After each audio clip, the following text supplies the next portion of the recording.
দ্বিবেগী গতিশীল একটি বুলেট একটি মাত্র তক্তা ভেদ করতে পারে, তাহলে বেগ 3 গুণ করলে কতটি তক্তা ভেদ করতে পারে? তক্তার পুরুত্ব হচ্ছে x এবং তক্তার বাধাদানকারী বলের পরিমাণ হচ্ছে f। তাহলে এই বুলেটটা যদি তক্তা ভেদ করতে চায় তাকে কি পরিমাণ কাজ করতে হবে? এই বলের বিরুদ্ধে কাজ করতে হবে, তার মানে এই বল ইনটু কি পরিমাণ সরণ ঘটাতে হবে? x। তার মানে তাকে কাজ করতে হবে w পরিমাণ, যেটা হচ্ছে fx। এবং এই কাজ সে কি দ্বারা করবে? তার অর্জিত গতিশক্তি দ্বারা করবে। অর্জিত গতিশক্তি কত? Half mv square. তাহলে বুলেটের গতিশক্তি কত? Half mv square. এখানে m হচ্ছে বুলেটের ভর এবং v হচ্ছে বুলেটের বেগ।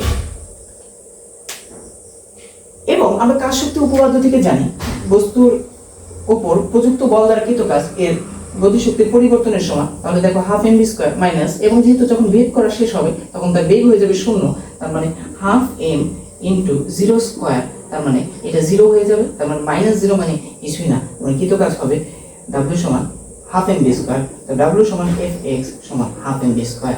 তো এখানে আমরা দেখতে পাচ্ছি যে সবগুলো ধ্রুবক f একই উপাদানের হয়, তাহলে বাধাদানকারী বল f কনস্ট্যান্ট হবে। এবং এইখানে হাফ একটা সংখ্যা যা অবশ্যই ধ্রুবক, m বুলেটের ভর এটাও ধ্রুবক। তার মানে আমরা দেখতে পাচ্ছি v স্কয়ার সমানুপাতিক x হয়, তো সেখান থেকে আমরা বলতে পারি v1 square by v2 square সমান x1 বাই x2। তো এখান থেকে আমরা বের করতে পারি যে বেগ আদিতে বেগ ছিল v এবং পরে বেগ হলো 3v, এবং 3v হোল স্কয়ার করলে 9v স্কয়ার, তার মানে উপরে v square divided by 9v square, এবং উপরে ছিল x এবং x2 কতটুকু যাবে? তার মানে x2 আমরা জানি যে 1x বাই x2 সমান আসবে 1/9, তার মানে আমরা x2 বলতে পারি 9x।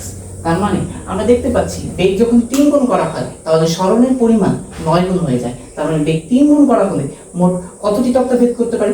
x হচ্ছে প্রত্যেকটি তক্তার পুরুত্ব, তাহলে মোট ভেদকৃত তক্তার সংখ্যা হবে 9টি।